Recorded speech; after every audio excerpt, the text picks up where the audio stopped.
most brokers will have a dedicated regional manager that will be in direct contact with you. So that's one of like the key nuggets I would say is build that relationship with them. They're the ones that will be dictating how much volume you get. Welcome back. This is NEMT Mastery with Dalil Noah, hosted by Medivance. We're the co-founders of Medivance. We're also 8-figure NEMT owners with a combined 12 plus years experience within the transportation sector. So today we really just wanted to dive in. It's a crucial topic for anyone within NEMT, and that's brokers. Yeah, bro, literally. That's like step one. Yeah, Right. we're assuming you got the LOC, MPI set up. That last video, you've taken care of that, and now you're looking to start making money. So yeah, exactly. You make that happen. Yeah, so we wanted to go through pretty much just a few steps, some of the fundamentals, from choosing the right broker, where do I find brokers, what should I look for in a broker? I guess the first thing would be understanding what a broker is, what they do, and their place within the NEMT sector. So I don't know if you want to dive into that a little bit. Yeah, absolutely. And then obviously the last thing is like the rates. I think that's a big thing a lot of people about is how do I charge brokers? What are the, pros and cons working with brokers? But yeah, essentially a broker is just a middleman. They work primarily directly with the facilities, or they work with the health plans, the insurances, and they're regulating all the trips and third party sending that off to transportation, TPs like you and I, to take and execute on those trips, right? So you have a lot of these brokers are like Medivance, not Medivance, like Motive Care, formerly known as Logistic Care. You have MTM, you have Access to Care. So these are like the main ones. We have a list of the top brokers that we recommend on our blogs within our Skool platform. But essentially, brokers make it easy for us to take trips. I mean, they're the middleman, and that's essentially what their role is. Right. Yeah, when it comes to choosing brokers too, so there's definitely a few key factors that you should consider. I think obviously reputation, the payment terms, the volume of work, how much trips they're actually putting out there, and not only that, but how many trips are available to your specific company. I think you should definitely get those answers before diving into working with any brokers, and then how it works in terms of the support and communication. If you want to dive into some of that, I think number one would be reputation. I think definitely don't go for the first broker you see. Do your research. Yeah, you definitely want to find one of the bigger brokers that we named. You want to start with them. They're more established. The pros of that is you have volume, lots of volume. They usually have higher standards. And so it may cost a little bit more to adhere to that. But it's the easy button when it comes to starting, gives you the experience you need. And then you slowly want to segue into private pay. But yeah, absolutely. I think broker reputation is a lot. You can meet a lot of NEMT owners. You can kind of gauge what they're thinking. But I think, that's the best way. Yeah, for sure. And then, payment terms. I think most are going to be net 30, but definitely want to figure out, like we mentioned in the last video, it's going to take you at least 60 days, at least for that first payment. But make sure you get some of those questions answered early, like early on, obviously before signing any contracts. Do they have any hidden fees? Are your fees negotiable in the future if you accept a lower rate? Just make sure you're advocating for your company, because no one else is going to do that for you. Yeah, most brokers will have a 30 net pay, up to 45 to 60, depending on the broker. So again, be mindful of that when it comes to your finances, your budgeting. But that's pretty standard. Don't be put off by that. Again, you have low leverage when you're starting out, so you don't have much leeway to negotiate. But over time, as you build and they rely on you more, that's when you can start having those negotiations. Yeah, definitely. And then with the support and communication, it's huge, especially if you're a new NEMT company, right? Coming in, making sure that the broker has a solid foundation on their support team. Do they have a direct support line? Is there an email? A lot of times, it could get a little hectic, especially if you're new. So making sure you have that strong communication, or rather that they offer strong, like a strong line of support to your company. So yeah, most brokers will have a dedicated regional manager that will be in direct contact with you. So that's one of like the key nuggets I would say is build that relationship with them. They're the ones that will be dictating how much volume you get, where to start. They'll give you insight on the best places to expand. So really develop and and nurture that relationship with whoever's assigned to you in that region within your city. They're the ones that could either make your life real easy or real miserable. So definitely set that first impression right. We'll probably get into this, but yeah, taking all the trips in the beginning, like you definitely want to set the tone. You won't be, let's say you're in Dallas, right? You may not get demand in your city, especially nowadays. A lot of times you'll get volume on the outskirts because that's where they need it most. So really be mindful of like your business plan and your goals, right? Eventually you want to get to your city, but you have to start somewhere that's inconvenient. You got to be in a place that helps them and helps what they're trying to accomplish. And then they start working with you and you can kind of bring that inward. So if you're in Dallas and you got to go out to Fort Worth, take the trips, let them know this is why you're doing it. Be transparent. Like, this is where I want to be, but I'm willing to go out to support the company. And then they usually reciprocate if you have the volume and the value. Definitely. Yeah.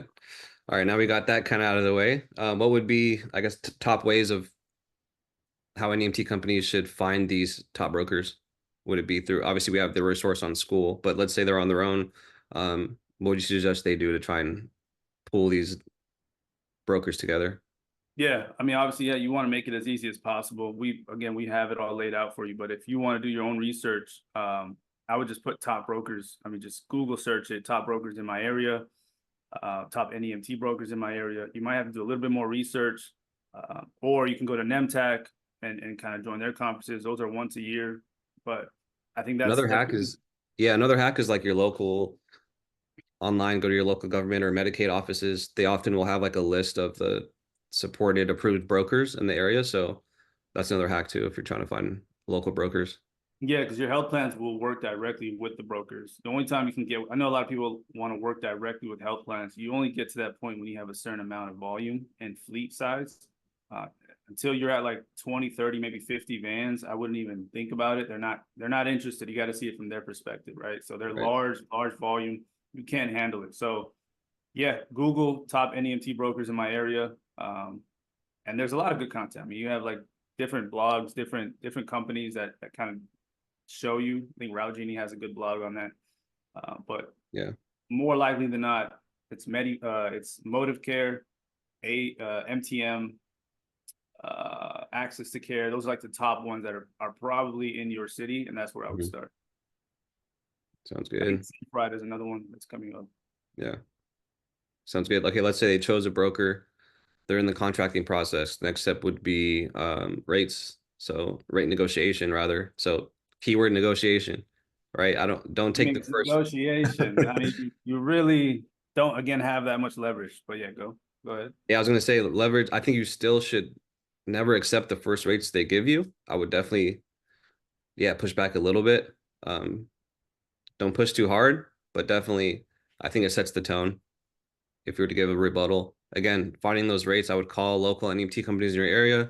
Call as if you're a patient. Let them know you need this trip. See how much it is for the base fee and then the mileage. And once you have enough of that data, I would say call 3 to 5 in your area. I think that'll be a huge factor in how you decide what your rates are starting out. Yeah, exactly. I think again in the beginning you don't have leverage, so you really need to figure out your numbers, and it goes back to like business planning and financial planning, right? What number do you know you have to be at to be profitable at a scale, even working with brokers? That's why we really advocate for outsourcing, especially if you're in a place like California or New York in the blue states, because your expenses are so high when it comes to employees, drivers, dispatching, that I honestly don't know how people survive in those states. I moved out of Cali and went to Texas because of this. And our entire team is like in the Philippines, right? So instead of paying $20 an hour with benefits, with $9, $10, $9, $10, yep. They kill it. So figure out what your bottom line is, your expenses, and then what those rates got to be for you to hit that, right? So you don't want to start underwater, because then there's no coming out. No matter how much volume you do, if you're underwater, you're just going to go deeper. So figure out what your bottom line has to be based on your expenses of the vehicles, the insurance, and then how much you want to pay drivers on an hourly basis.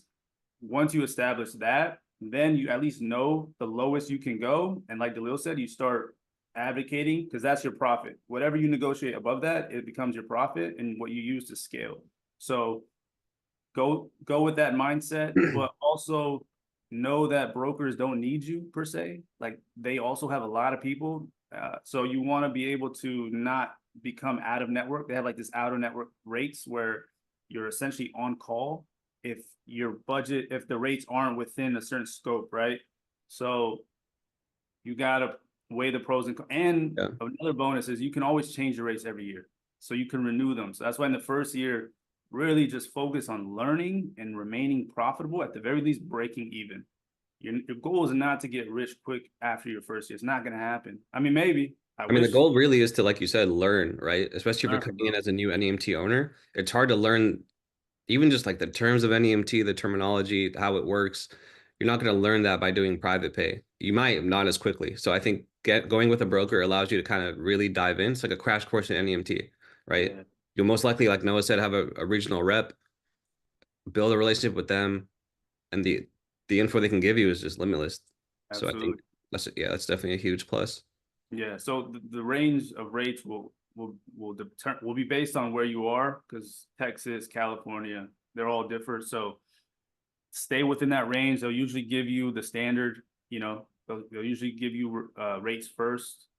Look at it, make sure it's good. If it isn't, you can negotiate with them. You have to provide value as to why you want more, right? You got to be able to commit to something or work further outside the city so that they're willing to take, and then you go from there. It's just a conversation, but that's a lot of people have, they're intimidated or they don't really know what to do when it comes to broker rates. Yeah, that part is pretty easy. I think when you go to private pay, that's when it's more of like a business discussion. But with brokers, it shouldn't be that complicated. You just want to get started. Yeah. The other thing I think brokers really help with, if they're a good broker, is the quality assurance. I think having those either monthly or sometimes quarterly meetings with the specific broker that you're working with, they'll set up these quality assurance meetings, and that only helps you as a new company, right? Grow, make sure you're hitting these metrics that other brokers are looking for, and it only helps you become a better company, right? So absolutely. And really, you should be tracking that internally, which is why we recommend having a dispatch software. So the numbers before they give it to you, right? You have like on-time performance. You have, I think that's really the biggest one, is the on-time performance. When it comes definitely. They don't really care about quality. They just want to make sure you get there on time and you pick them up on, like, that's really the biggest focus. So yeah. Sounds good. Any last minute tips, tricks? Brokers? Yeah. Get in and get out as soon as possible, bro. Like get started with them, but again, don't get hooked on the drug. The broker drug is a real one. Like you really have to set the tone and then focus on private pay. Like we say the 20% cap of brokers, but that really should be your attention cap too. Like your focus should be 80% on like focusing on private pay and sales and marketing and we don't want to go too deep into brokers, but like Dalil said, they teach you a lot. They teach you about the standards, communication. They take it as they're paying you through experience. That's the best way you can think about it and still keep your sanity, because the rates are going to be so low that there's no other way to justify it. So just take it for what it is and apply it, and then you can charge more later once you have that power. Agreed. Yeah. So I think, it just depends on what state you're in. Obviously, if you can get to a red state, cheers. Blue states, I really don't know. Other than outsourcing, I really don't know another way, because it's so saturated, bro. To bring that cost down? Yeah. I think they have so much more leverage in those states in terms of volume and whatnot that it's difficult. Yeah, I agree.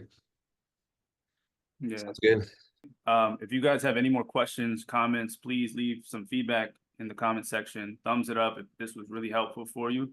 We really do take your questions into consideration when we make this content. We really want to help you guys. And if you found this helpful, then you would find the Skool community really helpful. I mean, we're making it very cheap. We're keeping it at $79 for now, first 50, and then we're boosting the price up. So get in. This is your way to learn from our mistakes, lessons. I mean, you don't really have time to waste. So really take advantage of this opportunity, because it's only going to get more difficult. And so the people that take it seriously, I think will go to the next level. So yeah, I agree. appreciate you guys. All right, guys, take care. Medivance fam. I'll see y'all later. Take care. Later.